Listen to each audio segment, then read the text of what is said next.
Hello. I wanted to present some work I've been doing on brain-computer interfaces, or BCIs, using electroencephalography, or EEG, where the central focus is in inferring deep brain states from these electric sensors that are placed near the surface of the brain. The goal for this project is a proof of concept for a small, edge-deployable, non-invasive BCI that can be used for cognition analysis. I really wanted to stress test that concept, so the test subject for this work is a small dog that I'll soon introduce you to. I've opted for a rather wordy subtitle here, so I'll try to walk you through it. The motivation for this project is exploratory, so in other words, I'm trying a lot of different things to see what I find and to see where I could build on top of this work in the future. One thing I'm exploring that I've already mentioned is using a dog as a lab rat. We'll see how this choice aids, as well as hinders, comparisons and implications for possible human subjects. Another dimension of exploration is in measuring how accessible a BCI project like this is for consumers. And then lastly, I experimented with a specific machine learning protocol for handling the EEG data. Here is our lab rat. This is my dog, Inky. He is a 15-pound, 1.5-year-old powder puff Chinese crested. The thinking is that I live with this guy and interact with him every day, but we generally have a rather hard time communicating with each other, and I'd like to understand him better. So the goal was to build a non-invasive wearable BCI, as I mentioned, for him to measure his brain states. For example, if he is alert, or resting, or fast asleep.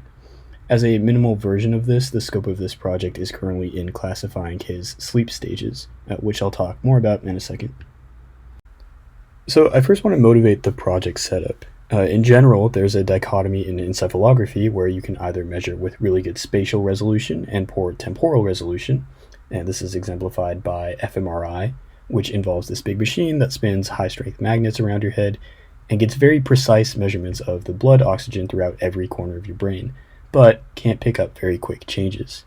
And then on the other hand, you can measure with very good temporal resolution, but very poor spatial resolution.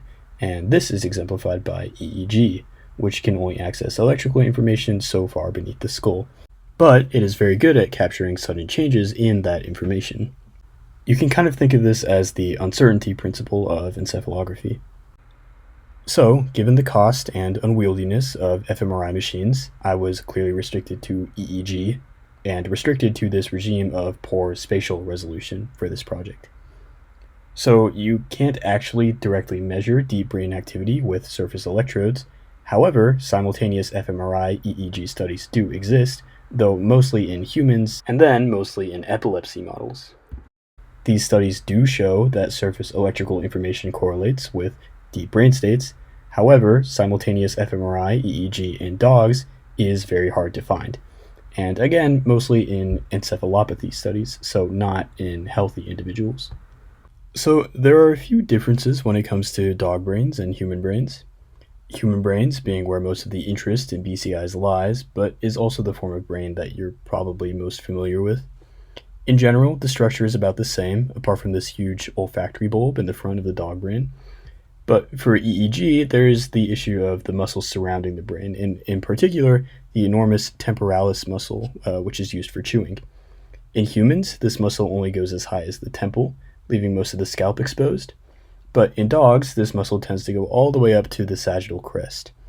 The reason this is an issue is because the way that EEG works is by detecting the changes in charge that correspond to graded potentials between cells in brain tissue.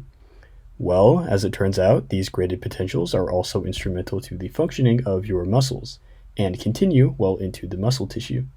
And so, any EEG placed over a muscle will go off whenever the muscle is contracted, and will completely drown out any neuronal graded potentials, in part because the muscle will be a lot closer to the surface than the nervous tissue. The related technologies of EMG and EKG take advantage of this fact. But it's an issue for us because it will severely constrain where we can afford to place our electrodes. Even further constrained, I should say, because we're already working with a fairly small subject. The 1020 standard for a human EEG placement will have to be reduced to only 3 sensors due to size constraints, both relative and absolute. We do know, though, from canine fMRI that dogs have a default mode network, just like us, involving the frontal and cingulate cortex. So if we placed an EEG electrode on the frontal midline around where FZ would be on the 1020 model, we can't actually access the cingulate cortex, which is below the surface here in lilac, but we can detect the oscillatory signature that corresponds to this network being active during rest. And in general, having an electrode here should be good for picking up on frontal cortex activity and capturing things like attention and drowsiness that are associated with executive function. Placing an electrode right at the top center of the head, around where CZ would be, should be good for capturing the overall state. For our sleep study, covering the sensory motor cortex will help us capture things like sleep spindles and K complexes, which we'll soon see more of. And then lastly, an electrode over the occipital lobe should help capture things like alpha waves associated with relaxation. So this corresponds to 3 electrodes placed in a line along the middle of the scalp. And we're sticking to the midline to avoid this issue with the temporalis muscle being in the way. So this is what the electrodes I'm using look like. They have these long spring-loaded gold pins so that they can access the scalp through the hair. And here's the placement of those pins on Iggy's head, about an inch apart and centered at the crown of the sagittal crest. In this picture on the right, all 3 of them are sitting in his hair. 2 are tied in place in the back, and then the one in the front is exposed to show the relative size. And you can see that there's not a lot of purchase afforded in terms of skull space, which is not a slight towards Inky, but rather shows the limitations that we're working with. In terms of hardware, this is what I used. 3 EEG electrodes, 2 ear clips for reference and bias, 3 snap electrode to GPIO wires, several standalone GPIO wires, a GPIO socket riser, which was only necessary because I wanted to use a fan to keep the board cool, which turned out to actually be very useful. Battery, so it doesn't have to be plugged into the wall. A case, which also came with several screws and supports that were useful for attaching the hat. The Raspberry Pi 5, which is just a small computer. I got one with 1 gigabyte of memory. And perhaps most importantly, the Pi EEG specialized EEG hat or shield for the Raspberry Pi. It's called a hat because it sits right on top of the Pi. You can't just plug EEG electrodes into any computer and grab the data from them. There needs to be special analog to digital processing that needs to happen first, which is where the hat comes in and is why you never see an EEG cap plugged directly into a computer. And then lastly, a Coral Edge TPU for onboard deep neural network inferencing, which is really cool, though unfortunately slightly deprecated since Google doesn't maintain any of the software anymore, though there are community-maintained repositories. In the effort of closing the accessibility gap in computational neuroscience, I tried to keep my costs to a minimum, though there's definitely room to cut corners here. My hope is that any one of you watching can go out and know where to start for a similar BCI project that you have in mind. Each one of these links to the different store pages will be in the description of this video. Unfortunately, though, it's still around $800, which is maybe a lot to ask for a simple exploratory just-for-fun project. This also doesn't include all the things that I bought that I ended up not using. Part of the cost here are because you're paying healthcare prices for things like the electrode cables, for example. As an aside, it's very hard to find electrodes with usable interfaces, and the reason that I had to buy these standalone GPIO wires was because I had to strip and solder some of the wires to work. Also, the electrode heads are gold-plated, which is good for conductivity, but you can certainly find cheaper silver or tin ones. Lastly, actually nearly half of the total cost came down to just the Pi EEG shield, which unfortunately is going to be one of the harder things to try to work without. So how does this figure compare to if you wanted to just go out and buy an EEG kit without having to do much work yourself? Well, if you're a human, it's going to be pretty expensive, and you're probably going to be paying a lot more than you need to, which I imagine is frustrating for people with epilepsy who actually materially benefit from having access to EEG kits. OpenBCI, though, is actually pretty good about accessibility, at least when it comes to their software. They have a lot of cool hardware, though it can be pretty pricey. Here's another EEG kit from a different website where the same technology is $1,000 to $2,000 more expensive. But okay, these aren't really good comparisons for this project because there's more electrodes, and again, these are intended for human use. The best direct comparison I could find was the 4-electrode Unicorn BCI kit, which has this very beautiful, comfortable looking form factor. You'll soon see some of the limitations of my design. But this is about $450 more than you'd pay putting it all together yourself. Though if you want to add on the Unicorn BCI software, actually that's going to be $40,000, which is an insane price point for ones and zeros, though I don't really know what each of these packages does, or how necessary each one is to use the kit. Here's what some of the hardware looks like put together.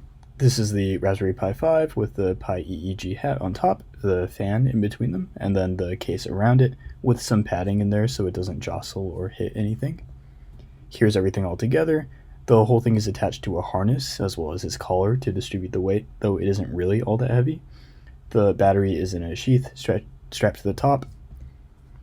On the side you can see the Coral TPU and then the 3 electrodes, 1 short pin and 2 long pins, as well as the 2 ear clips, one for reference, which is necessary since EEG measures voltage difference, and then one for reducing noise. Here's what he looks like wearing it. The 3 pins are all tied in his hair, the clips are on his ears, and the rest is suspended underneath him between his 2 front legs. You'll notice the electrodes are kind of falling out of his hair in some of these pictures. He was too excited during this photo shoot to properly tie them in place or fix the wires underneath his collar, so they're just hanging there for these pictures. He didn't seem too bothered having it all on, though he was very bothered by the process of putting it on in the first place. Because of this, I wasn't actually able to collect as much data as I would have liked, and we'll get into that in a bit. There is open source code for using the Pi EEG hat. This is what it looks like running on the Raspberry Pi. I had some issues getting it to work at first, but I fixed the issue and have since submitted a pull request. Separately, there's a study out of North Carolina State University involving gathering EEG data on healthy dogs during sleep, and they made that data open to download, so I was able to use this data set for fine-tuning and for propping up the small data set that I collected myself. The setup they used involved 3 electrodes analogous to my placement, as well as 2 more on either frontal hemisphere. They were also recording sessions where they subjected the dogs to a sedative, which I ignored. This table shows the breed, sex, weight, and age of each of the 12 dogs, and then I was able to find the dogs' names in the data, so just for fun I threw those in there with their corresponding ID. In case you're wondering, this is the correct arrangement. They're not actually in strict alphabetical order. My favorite is Tarpon. I think that's a cool name for a dog. Like I mentioned, I wanted to detect Inky's stage of sleep using his EEG data. Traditional polysomnography studies are quite rigorous and involve a full overnight assessment with multiple sensors, but in addition to making sure the electrodes stayed in contact and nothing broke, I also had to label the sessions, so I ended up only recording 21 sessions of about 23 seconds on average, which is not a lot at all. I labeled each session based on how asleep he seemed to be. Awake, sleepy, light sleep, asleep, or REM. This isn't a recorded session, but this video is an example of what I was looking for REM sessions. So you can see he's twitching his eyes and then also his legs a little bit. Apart from REM, I can't visually tell what actual sleep stage he's in. So sleepy, light sleep, and asleep are acting as proxies for stages 1, 2, and 3 respectively. Stages 3 and 4 are often combined. There is 8 minutes of recorded data in total. The breakdown is 1.3 minutes of awake, 2 minutes of sleepy, 1.3 of light sleep, 2 minutes of asleep, 1.3 of REM. The data was intentionally collected so that the session classes were relatively balanced. He had worn all of the equipment several times before the first recording and had no problem sleeping unless it was during or immediately after connecting everything. These are annotated sample EEG recordings that show some of the things you can expect to see in EEG data during different stages of sleep. During wakefulness, one of the things you can expect to see is what's called the posterior dominant rhythm, which are alpha waves around the parietal-occipital boundary, as well as blinking artifacts from the eye muscles. During non-REM stages, 1 and 2 here, the readings tend to be much quieter, apart from occasional high-frequency bursts called sleep spindles, which are associated with memory consolidation. There are also other bursts called K-complexes, which are slightly lower in frequency. You would also expect there to be very long, slow delta waves during these stages of sleep, though I can't really spot any on here. Finally, in REM sleep, you would expect this to look similar to wakefulness with eye movement artifacts and occasional alpha waves. These are spectrograms from some of the data I collected from Inky in the middle, some of the data collected by NCSU from the 12 dogs on the bottom, and then at the top is a graphic I was able to find showing what you would expect to see in an EEG spectrogram for human subjects during different sleep stages. These spectrograms just show the breakdown of different frequencies in the data and are formed with a Fourier transform. For the 2 dog datasets, each of these spectrograms shows the frequencies of different waves in a 20-second segment from randomly selected samples in each class. So in this case, the particular light sleep session here is shorter than 20 seconds. The frontal electrode is represented with the blue channel, the middle electrode with the red channel, and the backmost electrode with the green channel. The orientation for both is 0 Hz at the top and 125 Hz at the bottom. However, this is not very easy to compare with the human EEG spectrograms at the top, which have very different axes. So I did my best to fit that data to the same scales as the other 2 spectrograms, though there's still the issue of the color scale not being right. And then there's no spatial information captured here either. In general, I think these are all maybe a bit too noisy to really pick out some of the things you would expect to see. The REM kind of looks like wakefulness, and there are occasional vertical bursts around the earlier stages of sleep. For classifying the data, I suspected that training a CNN, specifically MobileNet V2, directly on the spectrograms would be a good way of figuring out what stage of sleep is represented. For this specific setup, where we have limited channels, dry electrodes, and a relatively small dataset, I chose to compare this to models that are fairly robust to noise and work well with limited training data, so those being a 3-layer 1D CNN and a random forest classifier, which is just a bunch of decision trees that vote on the class. The top row, here the top 2 rows really show the confusion matrices for these models trained directly on a subset of Inky's sleep data and nothing else. So a perfect confusion matrix would be a perfect diagonal line from top left to bottom right.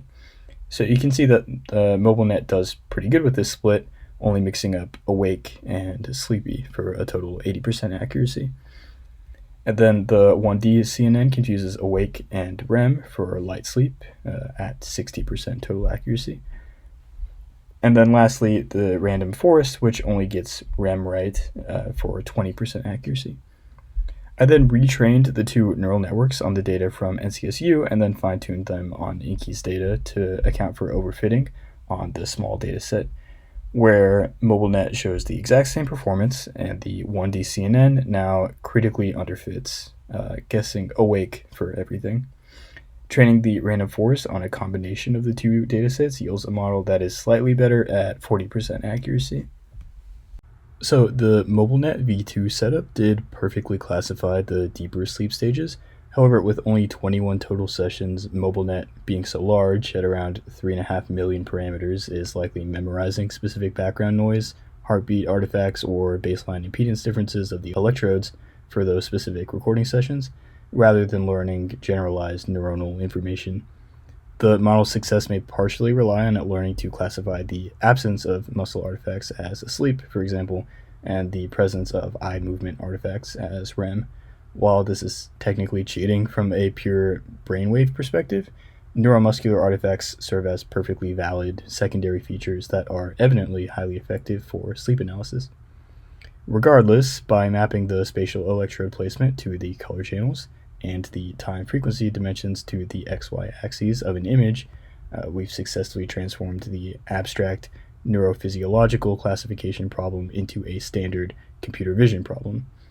These results, even if not purely neuronally based, prove that transfer learning techniques like this can effectively handle EEG data. This study also demonstrates the viability of low-power, edge-deployable BCIs in further moving neuroanalysis out of the laboratory and into the hands of the public. In general, I would consider this a successful demonstration of a proof of concept for an edge-deployable, non-invasive BCI capable of classifying sleep stages.